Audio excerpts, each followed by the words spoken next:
Welcome to the weekend edition of Your Morning. We have a lot of great conversations ahead and some of our best moments from this past week. Coming up, an in-depth look at the Three-Eye Atlas, an interstellar comet that at least one scientist believes could be an alien object. Plus, back here on Earth, are things looking up for Canada's housing market? We have everything you need to know if you're thinking of buying or selling this fall. But first, it has become the most watched film on Netflix. Your kids have all watched it. We're going to sit down with the creator of KPop Demon Hunters. This next movie is hitting all the right notes and making history as the most watched Netflix film ever. You think we're just gonna let you steal our fans? You're gonna have to fight us for them. Fighting for fans, not a problem for KPop Demon Hunters. It has 236 million of them and counting, making it the most watched movie of all time. It is also making history on the Billboard Hot 100 charts. And our next guest created it and co-directed it. Maggie Kang is the woman behind this massive global phenomenon. We are so thrilled to have you in the studio. Welcome. Oh, thank you. Thank you for having me. Okay, first of all, where did this idea come from? I've just wanted to see a movie set in Korean culture since I began my career over 20 years ago. Yeah. And I just naturally just landed on Korean demons. And that kind of led to a demon hunter girl group that I thought could be really fun to see. And the K-pop of it all was actually the last ingredient folded in. Really? Because, you know, demon hunting is usually done privately, like secretly. Yeah. And it just felt like the concept needed another element. And so, you know, K-pop is another Korean element, Yeah. and it became a really good selling point for the movie, and automatically made it a musical, Yeah. and gave it the spectacle. So yeah, but it's known as a K-pop movie, but last thing. The last thing is, so let's talk about one of the first things. Yeah. And I just want to show everybody the shot of here. Was this aesthetically how you imagined huntrix, and especially Rumi? I mean, that look, that Yeah. braid is iconic. Yeah, the braid, we really wanted to kind of, you know, play tribute to Korean aesthetic, and Yeah. there's a lot of braided hairstyles that happen in traditional Korean looks. So But this is how you imagined them. yes, yeah. There was a lot of development that happened. You know, you don't just find a character immediately. Yeah. You go through a bunch of different versions and iterations, but yeah, we're very happy with where it landed, yeah. And we're very happy that you've landed here. And we can tell everybody a bit about your personal story. You moved to Canada from Korea when you were young, just 5. And you know, you talk about K-pop being the last element added, but you've been a K-pop fan for a really long time. Yes. And I understand you used to hide your love of K-pop because other did. kids thought it was weird. Yes. Now it is a global phenomenon. Yes. How does it feel to have created that from your own love of something? Well, I'd like to tell everybody who doubted K-pop that, look, I told you so. Yeah, it was. It feels like it's come full circle for me, and you know, just to watch Korean culture just thrive and become this, like, I don't know, something that everybody just wants to learn more about is just really amazing to see as a Korean person. Okay, people want to hear this and they're at home. They're like, play the music. So we have some of the music to play. I mean, this is just a sample of the incredible soundtrack.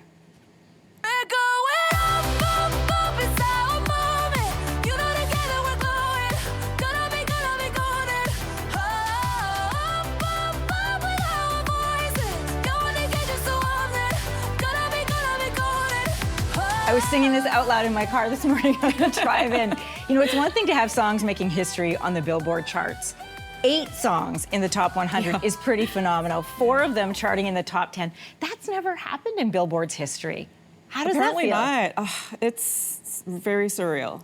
Yeah. And when we were making the movie and making the songs, we had always talked about, you know, having songs that were good enough to be able to compete with all the pop songs out there. Like, Yeah. But then, I don't know, I don't think I ever really realized that they could do this and be on the charts and almost the entire album, so it's wild. Can you hit all the notes in these songs? Oh, no. No, okay. I think if I did, I would have a different career back.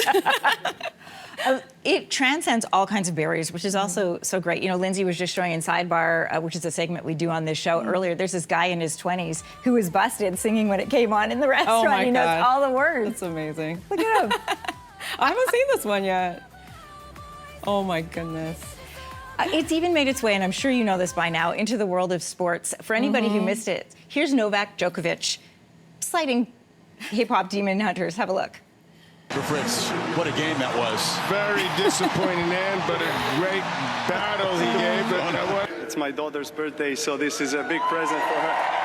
And the hand heart and She's gonna everything. rate me tomorrow. He's got it all. got it down. Right, and he went on to Yes. explain to everybody he's from Soda Pop. Yeah. Were you part of any of these moves, by the way, of this choreography? No, I wish I was coordinated enough to dance, but I don't even know the choreography. You know this, though. Everybody knows Everyone this knows at this point. Everyone knows this, yes. Before I let you go, I have to ask you, is there a sequel in the works? It's the question of the moment. There's no official word yet, but I think we all feel that there's more stories that we can tell and more ways that we can expand the universe. So, and I think that the fans are just demanding it at this point. So, So more than a maybe? I think so. Nothing official yet, but yeah, I think it's okay to hope.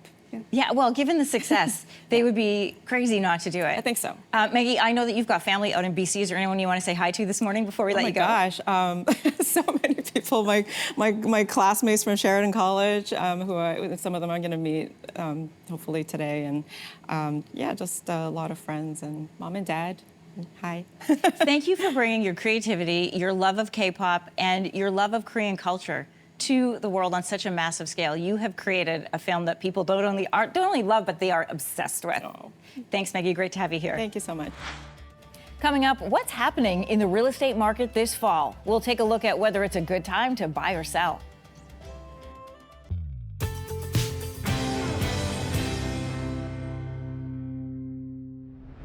With rate cuts from the Bank of Canada earlier this year, things may be looking up for Canada's housing market as we head into the fall. Let's find out here this morning with everything you need to know as a buyer or a seller or as a real estate watcher. We've got real estate expert Erica Reddy back. Good morning to you. Good morning. Happy fall. Here we are. Oh my gosh, it has hit so quickly. I know, it really has, but it's also an exciting time of year, especially in the real estate market, because typically this is a very busy time of year as we head into the sort of the fall season. What are you seeing across the country right now? So I would say I feel like the first time in a long time I can say there's some renewed optimism, and I would say that is nationally, which is great. I mean, if we want to kind of bucket the country, I would say Ontario and Vancouver are quite similar. We're starting to see, I would say some stabilization within pricing.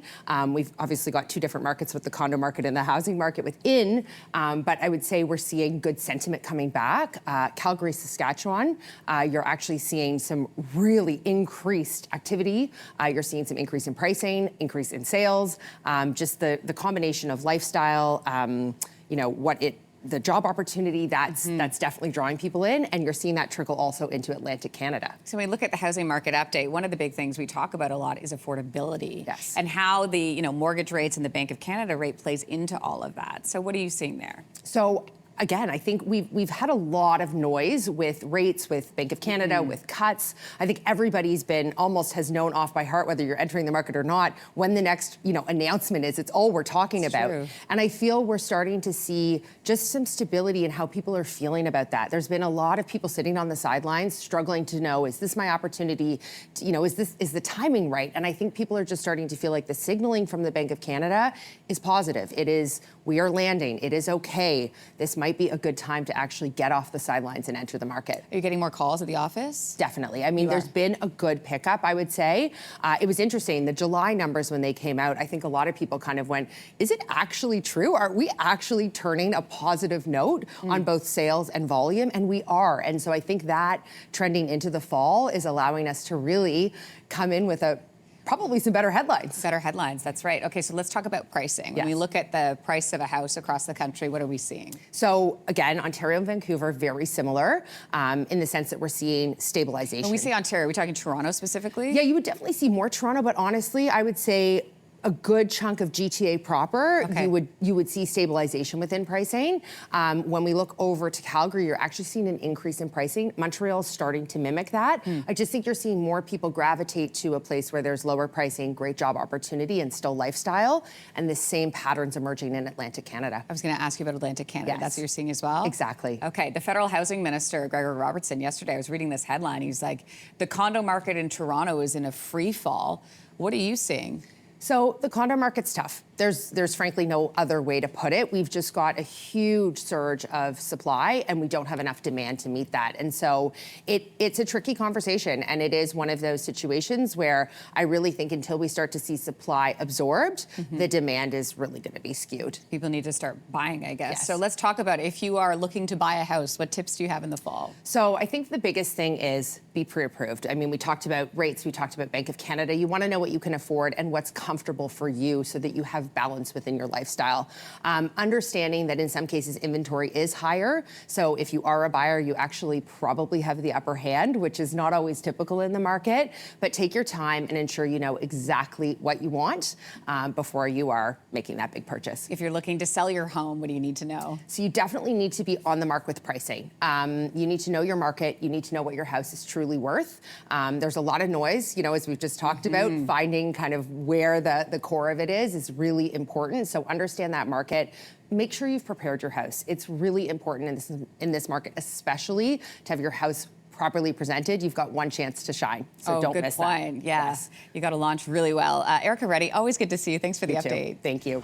3I Atlas, the third confirmed interstellar object detected in our solar system. What you need to know and what scientists are saying just ahead. But what makes it unusual is that it's not like all the other comets like Halley's Comet that go around our sun. Okay. This is an interstellar traveler. It's coming from another part of the Milky Way galaxy and passing through, and it's going to keep on going. And that makes it fundamentally different from everything else we've ever looked at.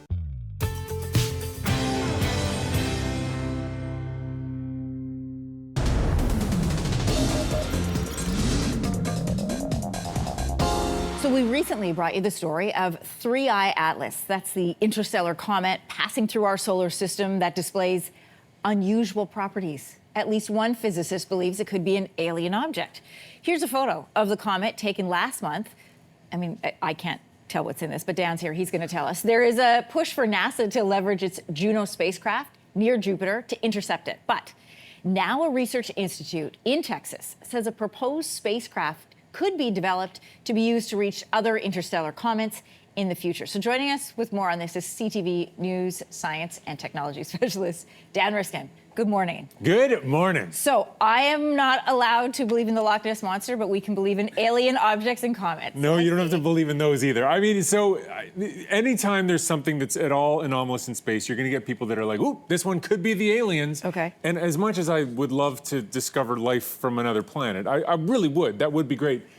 You know, you're going to have to show me something more exciting than that fuzzy picture you just showed me and say, no, that's an alien, because it looks like a comet, and it probably is a comet. But what makes it unusual is that it's not like all the other comets like Halley's Comet that go around our sun. Okay. This is an interstellar traveler. It's coming from another part of the Milky Way galaxy and passing through, and it's going to keep on going. And that makes it fundamentally different from everything else we've ever looked at in our solar system. What about this plan by, I want to get their name right, the Southwest Research Institute? That's the one in Texas that wants us to create this spacecraft to intercept the comet. Yeah, so the person running this project is Alan Stern. He worked for the Jet Propulsion Laboratory when they built a spacecraft to go to Pluto. And all those pictures we have of Pluto are because of the spacecraft that he was the lead on. So sending a spacecraft to go take pictures of something is something he's very good at.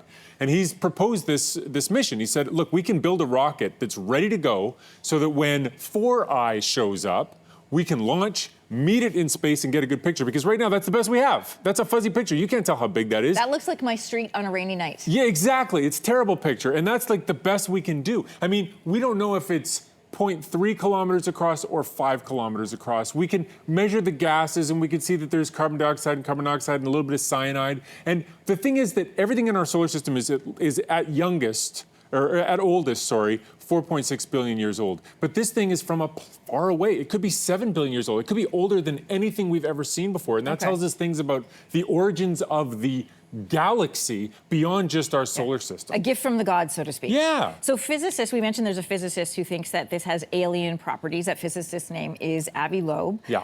What alien objects, what does that mean? And what do we know about the mysterious elements of this? So Avi Loeb has made he's boosted his income significantly by being the spokesperson for this one's aliens. And he does this whenever there's anything anomalous. So the first interstellar object we ever saw was called Oumuamua.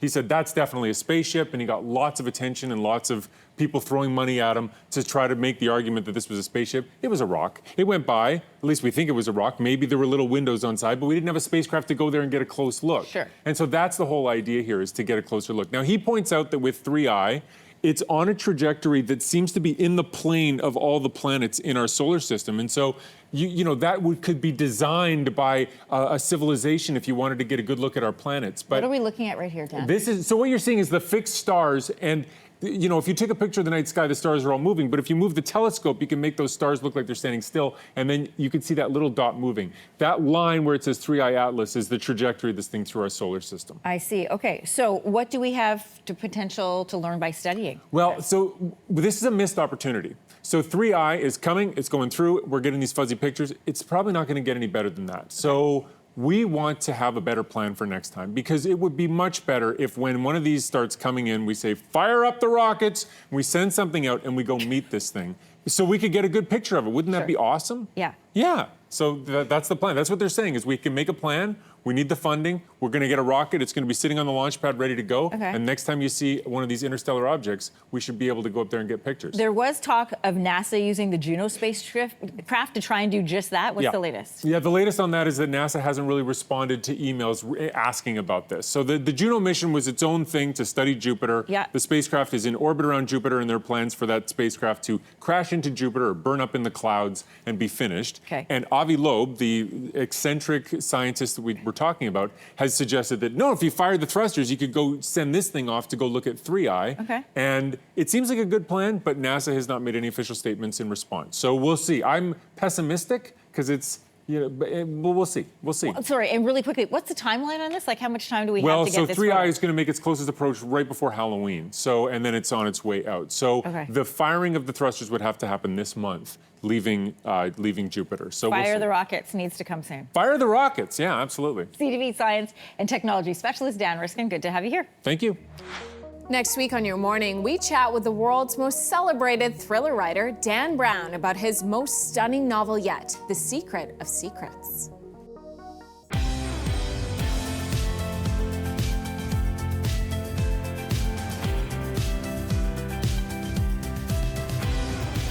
Welcome back to the weekend edition of Your Morning. Here's what's coming up in the next half hour. Take a pause, relax, do nothing. This is the advice from the book, The Oxygen Mask Mindset, about protecting yourself from burnout. Plus, the team behind Rise of the Raven tells us the story behind the historical epic that made its premiere at TIFF. And we're going to learn how to protect ourselves from tech scams offering easy work and fast money. But first, the new app helping Canadians better understand our own health. Do you or a loved one have a hard time understanding test results from the doctor? Do you find medical instructions overwhelming, confusing? You are not alone. 60% of Canadian adults and almost 90% of Canadian seniors have what's described as low health literacy. This could look like using medication incorrectly, or even being unable to advocate for yourself at the doctor or a clinic. So physician Tammy Vasantha Kumaran is hoping to fix this with her app, Meducine. It's a go-to guide to help people better understand their personal health. And Tammy joins us this morning to tell us all about it. This is a fantastic idea. Welcome. Welcome, thank you. Tell us, first of all, because I love the origin stories of these apps, is how did your experience, not only with your parents, but also in med school, help form this idea?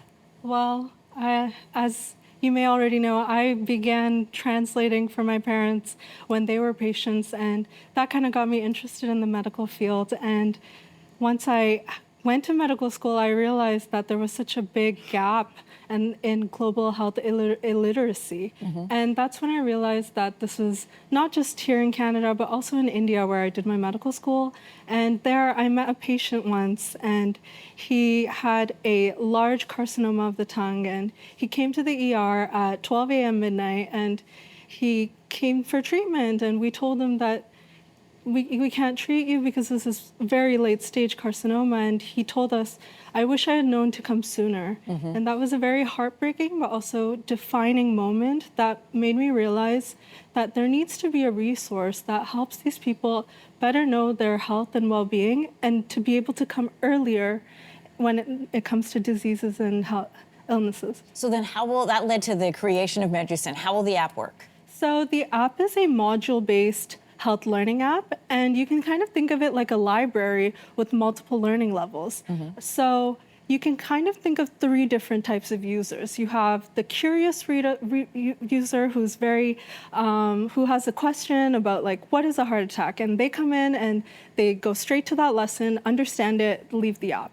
Then you have the proactive user who might want to use this every day on their health journey with their diagnosis, with their illness, and use it as a tool to better understand their disease and health. And finally, you can have the daily user who wants to learn and kind of start a streak like Duolingo and kind of expand their knowledge on health. A lot of people right now, though, Tammy, are using Google or ChatGPT for their healthcare questions. You know, a lot of times it's because they either don't have a primary care physician or they can't get in to see someone. There are some risks that surround using ChatGPT. We've talked about some of them on this show. But how would your app find answers that maybe are more trustworthy for a potential client? For sure. And I guess the big issue is even with such big resources like ChatGPT and Google, why are health literacy rates so low? And that's where you get the issue of comprehension. I hope to have multiple learning levels in this app so that people can ensure they understand the content at their learning level. That's great. And they can also have it in multiple languages. I'm trying to overcome a lot of barriers that exist in current resources. Yeah, you know what? And I think it's really important. It's hard to imagine one app doing all that, but you say medicine is going to be personalized for a user's culture, for their religion, for their family background, and available in 150 languages. How do those factors change health information and how it's received? These are all factors of who you are as a person, and that translates into a lot of aspects of your health, your diet, your routine. So it's important to have these aspects when you're learning about your health. And it's very, very inclusive and appreciative when a health learning resource includes these so that it aligns with the user and so that it aligns with their lived experiences as well. I love this Made in Canada solution for it. And because of your work on the app, you've been chosen to be part of the Eureka Fellowship, which gives access to networking, membership, and most importantly, funding. What do you plan to do next with the app? First of all, super grateful for the fellowship. I'm working alongside 9 incredible change makers who are also passionate about their projects. So they're inspiring me. I really want to make this app and bring it into the real world. And I think the fellowship's support and funding will definitely help bring that to life. We're so glad to meet you today, Tammy, and to find out more about it. Congratulations. Thank you. Best of luck. I can't wait to see it in operation. Yeah, thank you. Coming up, we catch up with the James Barker Band about their new album and new tour.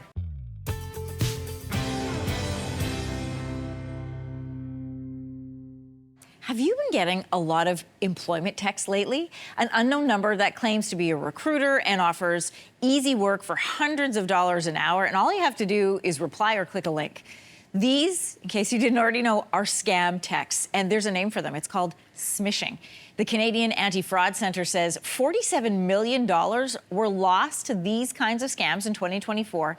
And that's a number they estimate to be on the low side because of stigma or embarrassment that people feel when they admit they've fallen for a scam like this.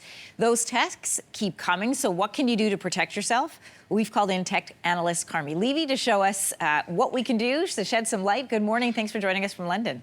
Good morning, Anne-Marie. Great to be with you. Okay, before we get to the breakdown of what we should do, why are we seeing so many employment scams right now? I mean, I get probably 3 a day on my phone.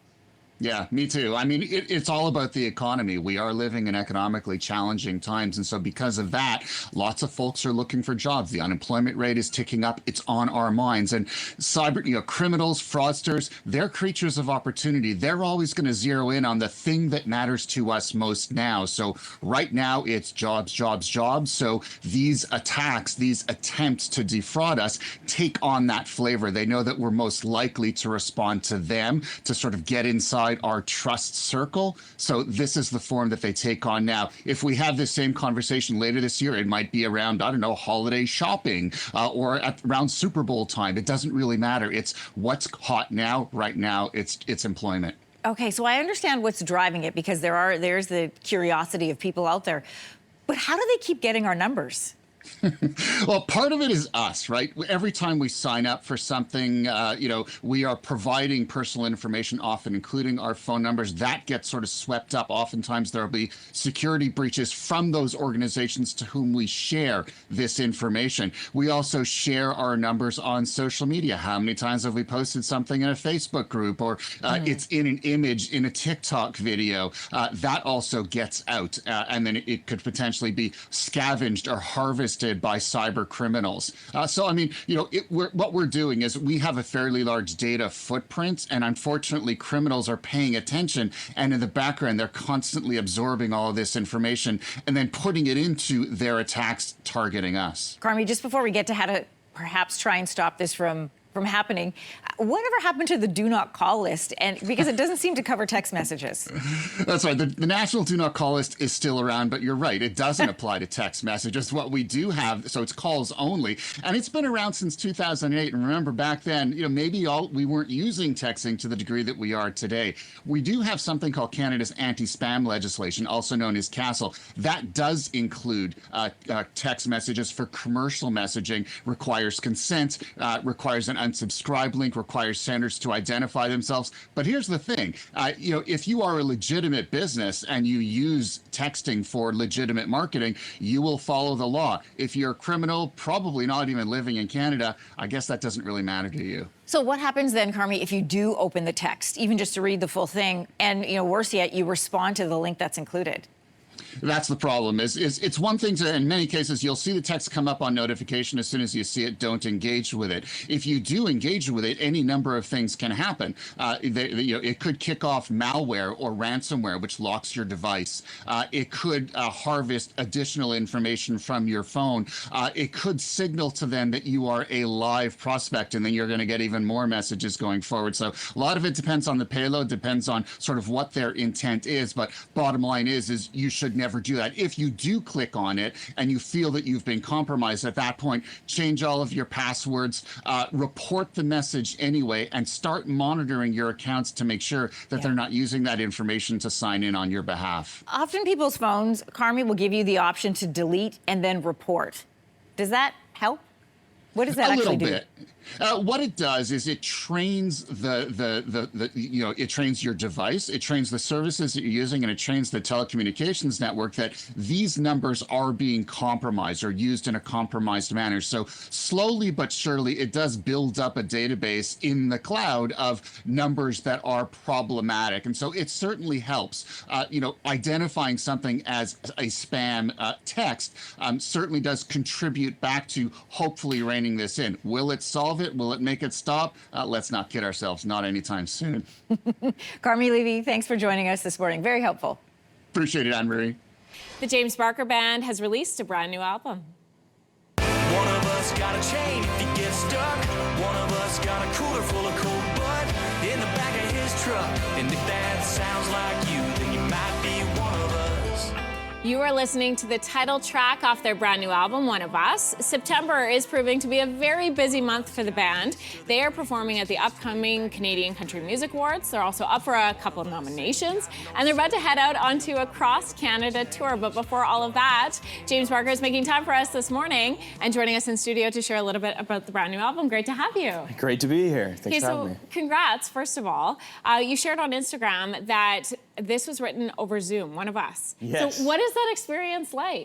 It's a bit of a weird one. We wrote this one pretty early on in COVID, and one of the first Zoom writes we did, and it was like, I don't know, there was a whole lot of like, we can't do this over Zoom, it's not gonna feel right, and it clearly worked out pretty well for this song, so. That's awesome. That must have been such a weird experience to have to create music, which is such a personal medium, in such an impersonal way. Yeah, it really was. I mean, Zoom, as everybody knows now, Zoom and like FaceTime is weird because you lose a lot of that, like, the facial expressions, that kind of stuff, you can't pick up on it. But I don't know, maybe in some capacity that helped this song because you just like have to say things a little bit louder, so. A little bit louder, I like that. What do you think makes a good country song? Like, are there elements that you pull in that you gotta include? I don't know, I feel like it's just gotta be real, you know what I mean? Like that's our thing, is it's gotta feel authentic and real. You can try and like construct something, but I feel like the best way to make sure something connects is just work off your own experiences and hope other people can relate to it.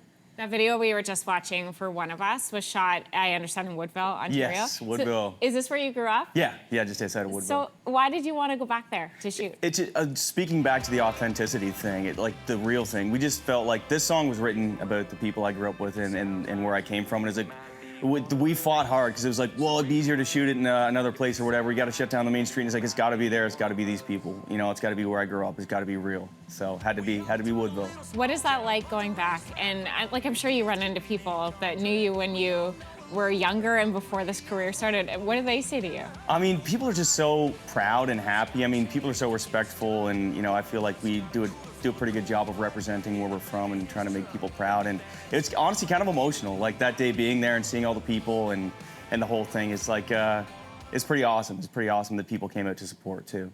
You're obviously the namesake of the band, but there's more than just you. Yeah. In the band, there are 4 of you. So how did you guys all meet? Connor and I actually met at band camp. Really? Yeah, when we were like 15 and 16. And then we were like, hey, like, want to start a band? And did the thing and stole Bobby away from another band and Taylor away from a good paying studio job. That's amazing. And we're like, want to play in a band? And they're like, yeah, sure. What did you go to band camp for? For guitar. It was like, you know, jazz band. Connor was there for drums. So like. It was like cool band camp. Well, I mean, yeah, I'll say yeah. That's awesome. So the song that people know you for, this is Chills. This was the song that got you so much attention, 2017. Since then, like there's been Junos, there's been CCMAs. You're about to go on this cross-Canada tour. So I gotta ask you, like when you look at your career today and you look back, how does it compare? Oh man, that's a crazy question. It's crazy how when you first start out, you just do what feels right. You know what I mean? You don't even think about it. And then after you have like a little bit of success, you're like, what am I? You know what I mean? You get very like existential about it. And I feel like when we did Chills, it was like, let's just make music we think is cool. And I feel like now we've kind of come back to that. We're like, let's just make music that we think is sick. And if we think it's sick, other people probably will too, because we're country music fans first. You know what I mean? Like, we still love to listen to country music. And so I like to listen to our songs on this latest record. I'm like, I think this is sick, you know? And I'm like, so other people hopefully will too. I feel like we've kind of like come back to that thing we were doing at the start. Well, it's got to feel different too, because like you're a dad, you've got baby number 3 on the way, and now with this tour, what's that experience like? I saw that your wife posted that she was like, please don't come before the tour is done. Yeah, stress. Knock on wood somewhere. It's different, but you learn to grow with it. I mean, I'm super fortunate that, and we all are in the band, to have spouses that are very supportive of what we do. We have to be gone a lot of the time, and I don't know. You learn to be more productive with the time that you have. You know what I mean, and more pragmatic about it. Well, we're certainly thankful that you made time for us today, James. Awesome. Great to have you. Thank you. And a reminder for you, the new album is called One of Us. It is out now. Coming up on Monday, we look ahead to the new session of Parliament as it resumes for the fall.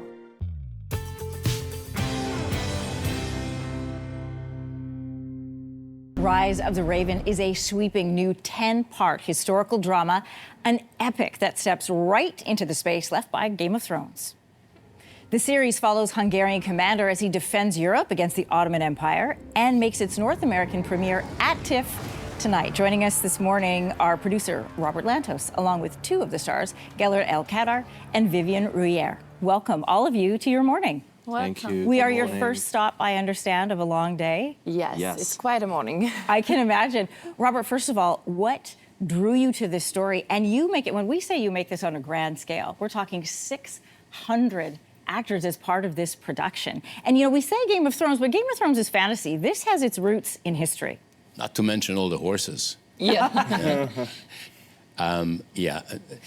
I mean, there are no flying dragons in Rise of the Raven. Rise of the Raven is a true story. I mean, it's based on events that happened in the 15th century, which changed the course of Europe and consequently the whole world.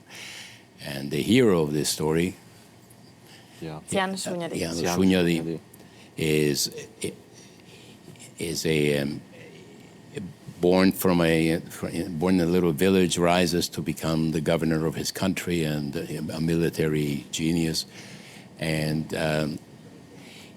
when the Ottoman Empire invades Europe and quickly overwhelms countries that today are called Greece and Albania and Bulgaria, one army remains between the vast Ottoman army and their destination, which was first stop the Vatican.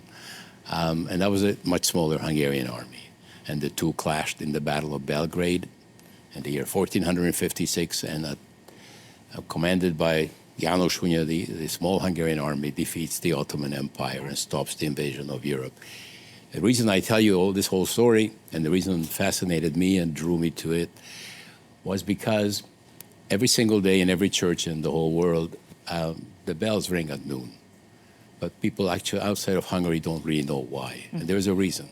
And the reason the bells ring at noon here in Toronto is because after this victory in the Battle of Belgrade, where János Hunyadi's small Hungarian army essentially saves Western Europe, the Pope decreed that henceforth, in honor of this, the church bells shall ring at noon. So if Hemingway hadn't pilfered the title and written For Whom the Bell Tolls, that's what Rise of the Raven would be called. And if you Google the words The Noon Bell, you'll just get the whole story I just told you. This piece of history is epic and sweeping. It does not need dragons because it is dramatic and powerful enough on its own. Gellert, tell me the responsibility of playing this role that so many people, historians know, people know, it's part of them, their culture. Yeah, you know, János Hunyadi is a national hero. So being that part has had profound impact on my life. It gave me the opportunity to portray an iconic historical figures who holds great significance in Hungarian. And you know, the story is not only an epic tale of Hungarians, but it goes beyond the borders of Hungary. And my biggest challenge is the balance between the historical figure and the human being, because he was a fallible man like anyone else, you know. And I wanted to show both the vulnerability of the human being and the strengths of the leaders, and this diversity, this made the role so rewarded, you know. Well, and that is always the balance, right? Between showing the humanity and the heroism of somebody who is iconic. Behind every strong man, however, there are great women, and there are great female roles in this epic tale. Vivian, tell us about your role and what you learned about her place in history. Actually, Elizabeth Szilágyi, she is the wife of János Hunyadi. So she's a well-known historical character in Hungary too. There is streets and high schools from her, named of her, and she was a very strong woman. And the most important thing for her was to protect her family and also her husband and her kids, because she raises two beautiful sons, and one of them is the most well-known king of Hungary. He is Matthias Rex, or how can I say it in English? Corvinus. In Hungary, King Matthew, Hunyadi's son, becomes Hungary's most famous king. Yeah. So she sacrifices herself, but it's a spoiler alert, so I don't want to spoiler it. I don't know. She became the part of my life, my heart. This is the most important role in my life. So I'm very grateful to being here. This is my first time here in Canada, even in the continent. So the TIFF is wonderful. Welcome to you both. Thank you. We tortured Vivian for a year before she got the part. But we made her audition and test, and she was wonderful, and yet we made her do it all over again until finally. It was a blessing that we got her, and a blessing that we found Gellert in a small town in what is now Romania, but used to be Hungary, where he was playing, and he was part of a theater company. And that is where we found him. Oh, I love the stories behind the stories. Robert, but there's an even greater story that Gellert has. If you got a minute, I'll tell you, although he's... Let me ask him, do I have a minute? Maria, I got a resounding no. Robert, tell me afterwards, because I want to share it at the end of the We all have busy lives, but have you ever asked yourself how much is too much? When's the last time you took a break from your to-do list? And if you did you feel bad about it? Mental health educator Kalissa Ngazi explores all of this and more in her brand new book, The Oxygen Mask Mindset. She's giving readers permission to pause and advice on how to escape from burnout. And Kalissa joins me this morning to talk all about it. Congratulations on the book. Thank you. I'm so excited. excited. Tell everybody what you just told me. For pre-launch, we just hit Amazon #1 bestseller. Okay, so this is a book you want to get. First of all, the oxygen mask mindset. Yes. What is the oxygen mask mindset? Well, what do you think about when you hear that? You think about being on a plane and about taking care of yourself before you take care of others. Put that oxygen mask on first. And we live in such a hectic world. So on the book, it says, reclaiming your energy in a world that glorifies exhaustion, because let's be real, that is what's happening. And we need to talk about it more, and we need to put boundaries in place. And you have a personal experience with burnout as well. Yeah, absolutely. I remember when I was in my early 20s and I was working 4 jobs and I was going to school full time. So 2 of those jobs were full time, 2 were part time. I was getting between 2 to 3 hours of sleep. And I remember just crashing after about a year of this straight because I couldn't do it anymore. My body was yelling at me. My mind was yelling at me.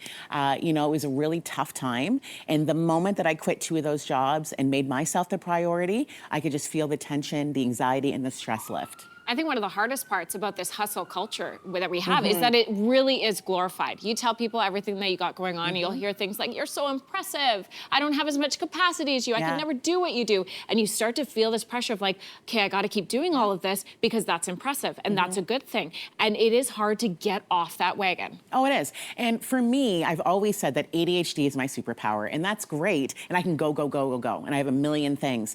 And I'm okay until I'm not. So, the concept of this book and this framework really came from me saying, Calissa, enough is enough. You need to take priority for yourself. So burnout can happen because we think we don't have enough time so we force ourselves. So we force ourselves to do all these things and be everything at once. So how do we slow down and still get things done? It's about recognizing you can't be everything to everyone all the time. And at the end of the day, you're #1 because nobody else is going to take care of you the way that you can. And in this world where there's hustle culture and, everything needs to get done, okay, but what are you doing for yourself? Are you doing self-care? Are you putting in boundaries? Are you recognizing that no is a complete sentence, full stop? In the book, you say the question that broke you open is, how do I put myself first? What does that actually look like for you? Time management. Right? Putting things ahead. So what are my priorities? What are things that I need to do versus things that can, be held off? If I order Uber Eats or takeout, why am I making myself feel guilty? Because sometimes it's about, taking care of yourself, not doing chores, putting them off to the next day. The laundry's not going anywhere. What if it feels like you can't put yourself first because there are too many demands and responsibilities and you can't necessarily put that boundary in that you want to? How do you do that? Well, you need to reevaluate and you need to look at yourself and you need to look at your time. What are the things that I can remove? What are the things with my emotional labor that I'm investing in that maybe I need to pull back a little bit? And also, if you're part of a family, are they helping you? Are they supporting you? Or are they adding to the negativity and the emotional baggage? That was something that I had to learn where there were things that I couldn't say no to. I can't say no to the kids, but I can ask for help. Absolutely. Right? Yeah, but if you're a caregiver, if you're a caretaker, how hard is that? Not just personally, but professionally as well. Because we're in hustle culture, we're afraid that if we don't do what we're supposed to do, what we're asked immediately, we're going to lose out on that promotion. People are going to look down on us, and that's just not okay. In the book, you say sometimes pausing can mean doing nothing, and doing nothing is actually a good thing for us. So take me through this. Okay, so it is okay to lay in your bed all day and watch Netflix if you have the capacity to do so. It's okay to leave things early. Like if there's social events, I think sleep's important, and I think we forget about that. The human body needs between 6 to 8 hours of sleep when you're our age, and not a lot of people are getting that. You're lying in bed, the thoughts are swirling, and you're not getting that rest. And when you wake up, you can be easily triggered, you can have emotional overload. So it's okay to take that space for yourself. A thing that I've been learning over the last year or so is it's also okay to do one thing at a time. Right? Like to stand in a grocery line and check out for your groceries and just do that, not also be budgeting or even scrolling through Instagram or whatever. Just do the one thing at a time, and that slows everything down. Absolutely. And like I said, prioritize what makes sense in the moment. Listen, congratulations on the book. Thank we love you. having you on the show, and I'm so glad that your wisdom is going so much farther in the world. So thank you for coming back. That's it for all of us here on Your Morning Weekend. Don't forget, scan the QR codes for Your Morning, our newsletter, or listen to great conversations on Your Morning, the podcast. Coming up Monday, everybody, we're going to sit down with Dan Brown, who is back with the 6th book in his Robert Langdon series. On Tuesday, we'll have details about a competition to give one couple their dream wedding. Oh, I love this. On Wednesday, Oh, Paul Lilikis is going to show us some of his favorite breakfast tarts. We love breakfast. And it is not Pop-Tarts. No, Paul Lilikis tarts. Yum. Thursday, work you can do on your garden during fall to help it thrive by spring. And then Friday, talking food again, 3 recipes, all featuring pumpkin spice. Delicious. That's it for us on Your Morning the Weekend. We'll see you on Monday.